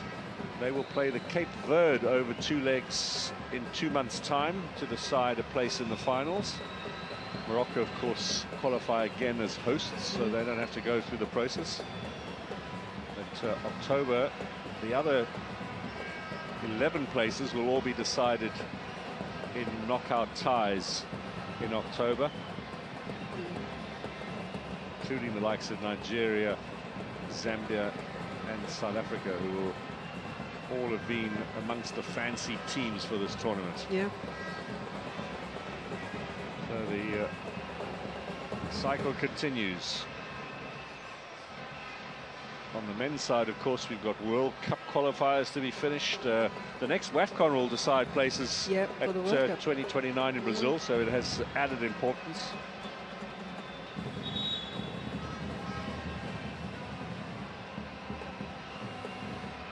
the men's AFCON. The men's AFCON right here in December, Christmas time. You see the program, interestingly enough, it starts, AFCON is the men's AFCON, I should say, is always pretty frenetic the first 10 days, game after game after game. Yeah. But I think on day 4, there's a stop. It's Christmas Day, so at least they're allowing everyone to open their presents and have some cake. Oh, she looks to be in real pain here, and I think that blow. Oh, that looks a blow directly on the nose. She'll be in an incredible amount of pain. Is she going to come back on the field? Extraordinary. Mali showing no signs of making any changes. Has Msoudi in the meantime for Morocco. Down she goes. Penalty! Awarded by the referee, who thought about it for a second or two. Challenge on Msoudi. Came a little clumsily and being caught by Conte. Almost swept her off her feet. I thought initially she might have slipped there, but you can see the physical contact. The referee did think about it for a split second. But Morocco have been awarded the penalty and now have the opportunity to score the second, put a little daylight between themselves and Mali, and maybe put one foot in the semi-finals of the CAF Women's Africa Cup of Nations. The third penalty awarded for Morocco in this tournament, and the second penalty to be taken from this end. And it's not Shevak, who might have wanted to add to her tally of goals in the search for the golden boot, but instead Jaidi with a chance for her second of the night. Up against Carentau. Morocco with a chance to double the lead. Penalty here. Crowd waits. Whistle blows. Jaidi. Oh, that's superb.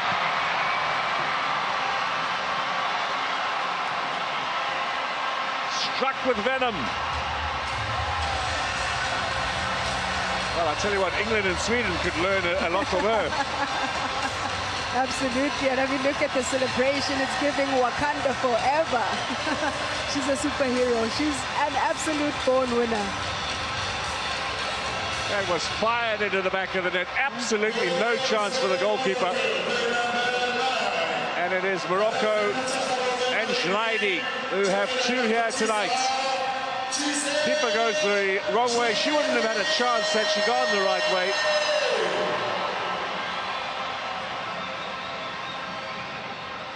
And finally, the home side have a second goal. And the celebrations can start here in Rabat as we head into the final 10 minutes. Yeah, well taken penalty.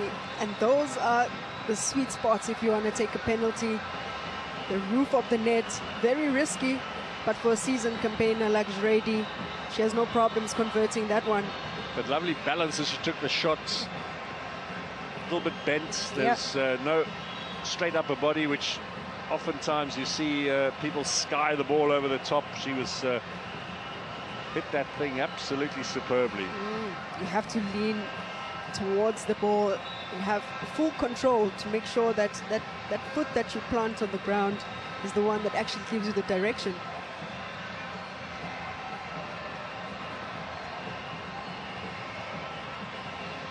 Well, amazingly,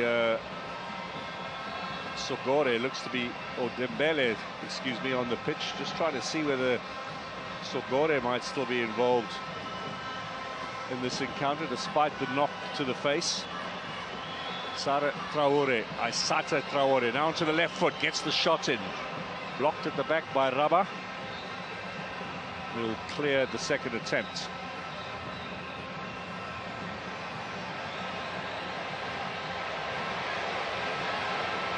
Well, Morocco looking for a third now. All the way through to Redouani, lays it back. Shots blocked.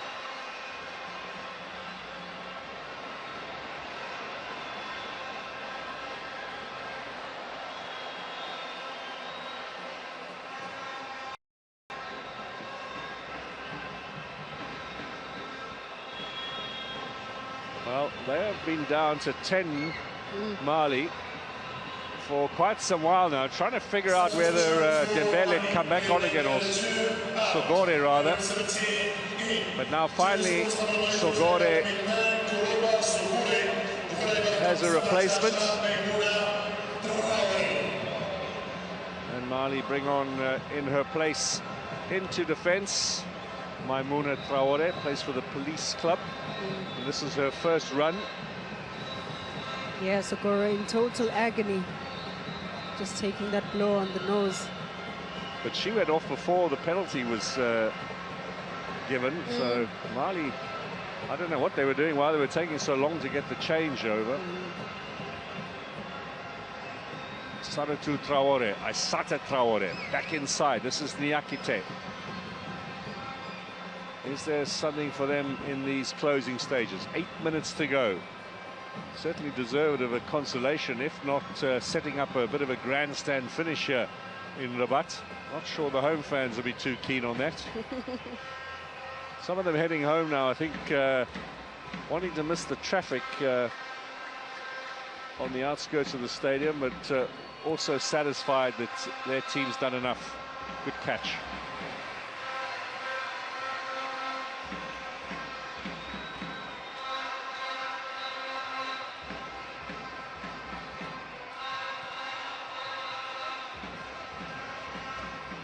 Morocco looking to make a fourth change. Kenza Chapelli from Strasbourg in France will get her first run out.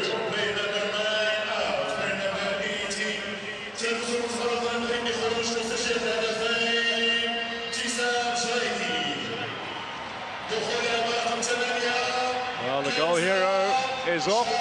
Job done. And a first run out at the tournament for the 22-year-old. She'll be 23 next month. Kenza Chapelli, born in France. Has played for all the French junior national teams before switching her allegiance to Morocco.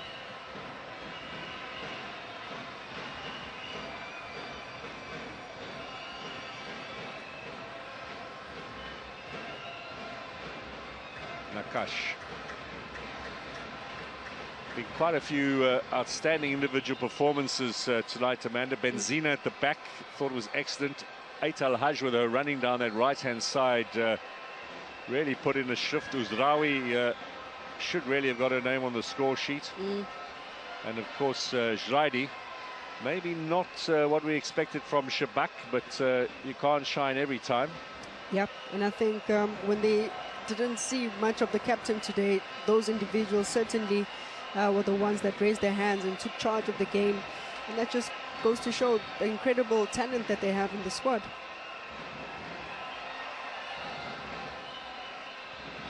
Yeah, you need depth in these tournaments. It's a quick-fire tournament, 3 weeks.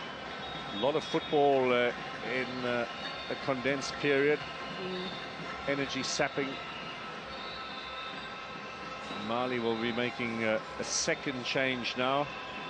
Salimata Diarra will come in for the teenager Diabate. Good performance from Diabate, just 18, plays for the Police Club in Mali. She's got a bright future ahead of her.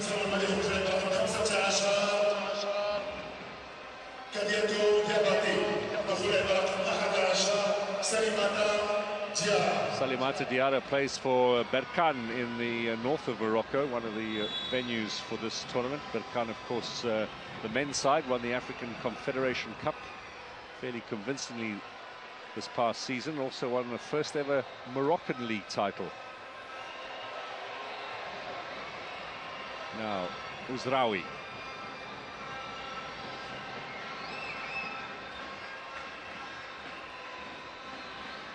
She's a real symbol of our global village that we live in now. Born in Spain, in Belgium, playing for Morocco.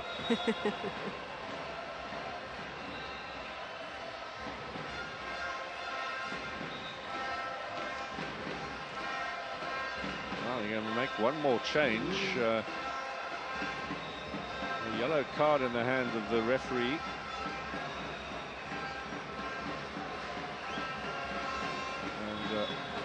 Aissata Traore with a foot up there is going to go into the book. Here is another look at that superb penalty into the roof of the net, disturbing the pigeons at the back there. Full laces, absolute power.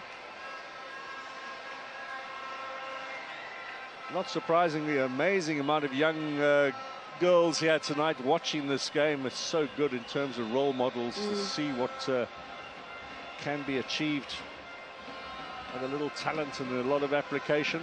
I think just the representation of having these women showcasing their football talents is just a true, reflection of what the African football game is like. You start noticing and seeing people, individuals that look like you.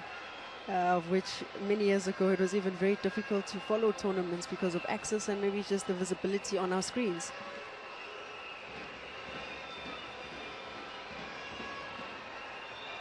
I mean, the numbers at the last Women's World Cup, just in terms of television viewership, crowds in Australia and New Zealand, phenomenal. There are good tournaments in France and Germany before that. Yep. The one in Brazil is going to be fascinating, and open up a market, South America, which is perhaps not as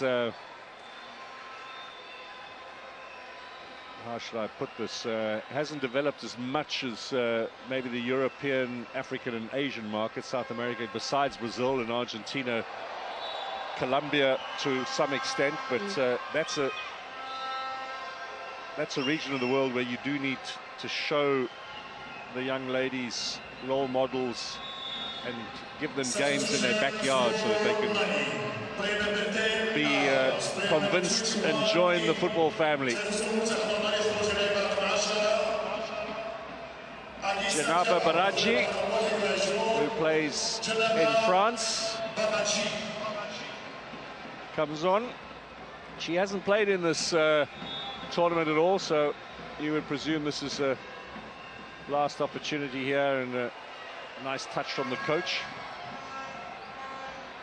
Does that mean they've given up on this encounter? Masoudi's in there. Good solid header away. Now the floater. Oh, my word!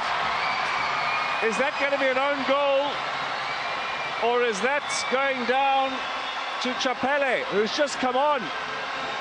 She floated it in. It was looking to go wide. I think the goalkeeper single-handedly put that in the back of the net. Morocco have a third. And now a solid 2 feet in the semi-final.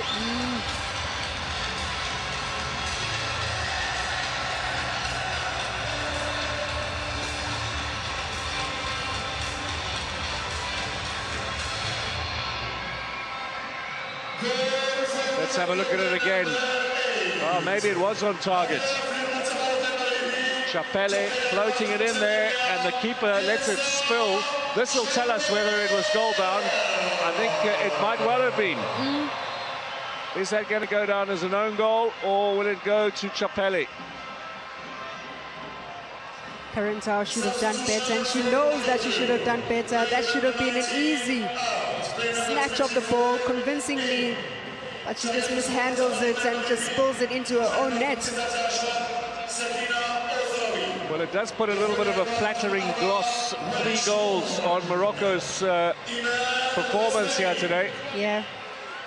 Uzrawi's been outstanding. She's replaced now in these closing stages by Imene El Ghazounawi, plays for Servette in Geneva, Switzerland. They've got a couple of Swiss-based players in their squad, a few from France and a handful from Saudi Arabia. Morocco, but majority home-based.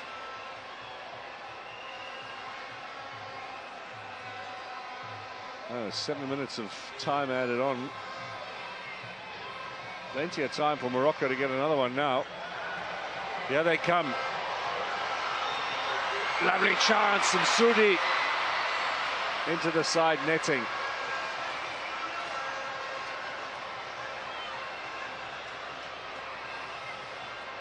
Though I thought Saad could have been offside, but she just manages to hold her run and time it to perfection. Could have been an easy tap-in from Sudi. Certainly opened up a little bit for her on the right-hand side. Fresh set of legs, looking to impress the coach with a little cameo performance here in the closing stages. The right back, Ait Al-Hajj, will be surely a candidate for player of the game, just in terms of her work rate.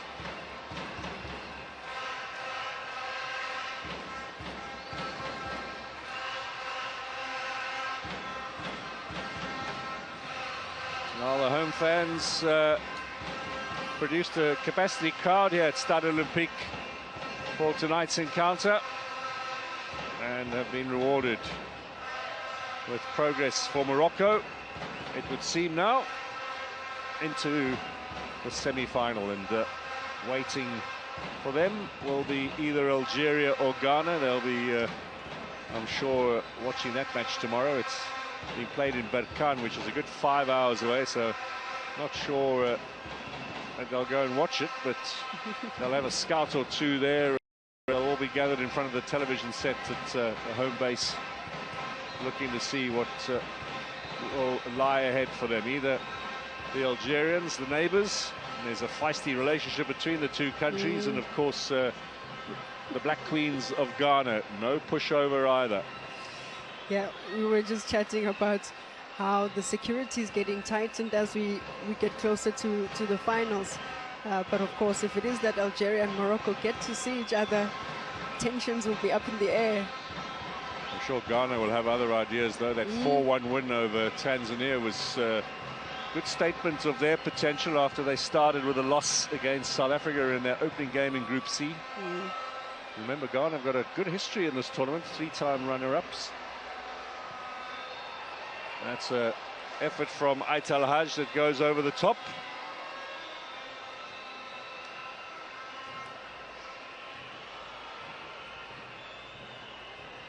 Well, we're just going through the motions now in these closing stages.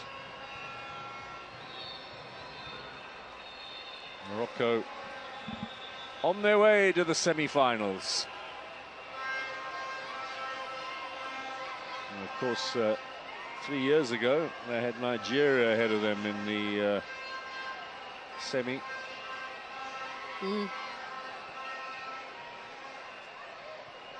Might be a bit of an easier proposition this time around.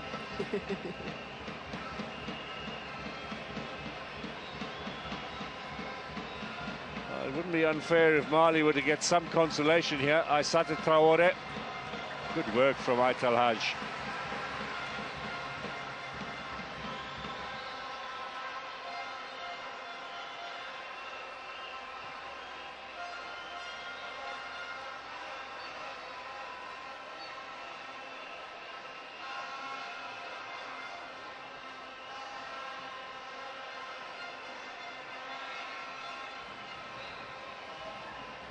Around about 2.5 minutes to go. Baraji, the substitute, has just come on, making a bit of a nuisance of herself in there. They're looking for a penalty, and they've got one. Handball. Very clearly seen by the referee. No complaints from the Moroccans either. Well, she's just come on, Baraji. She's looks a real handful for the defenders, and yeah, hits Shebak a little unlucky under the arm.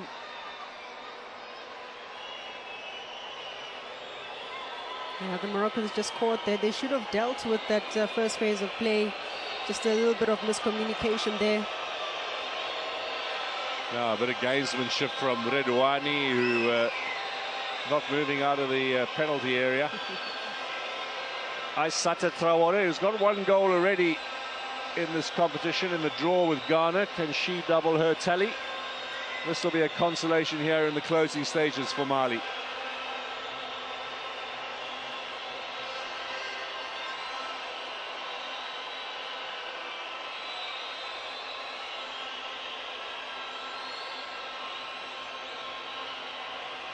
Referee just ensuring that there's no encroaching.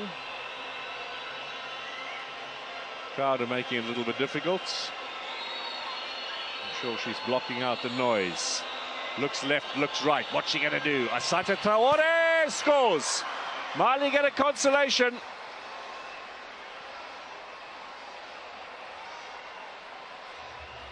But time is running out here.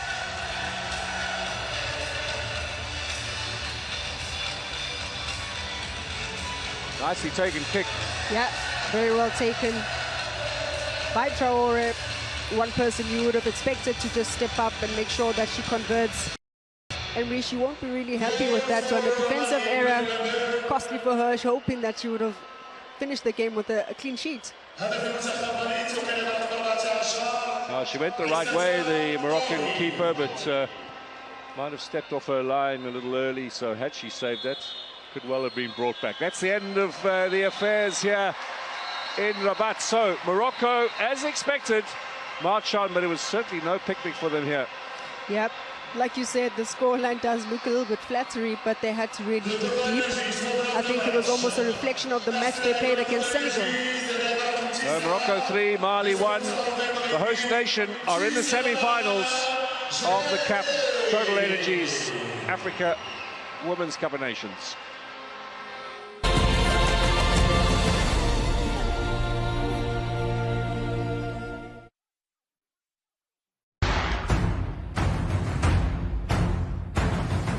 This is Racing Today, Mzansi. Your favorite horse racing show with more action.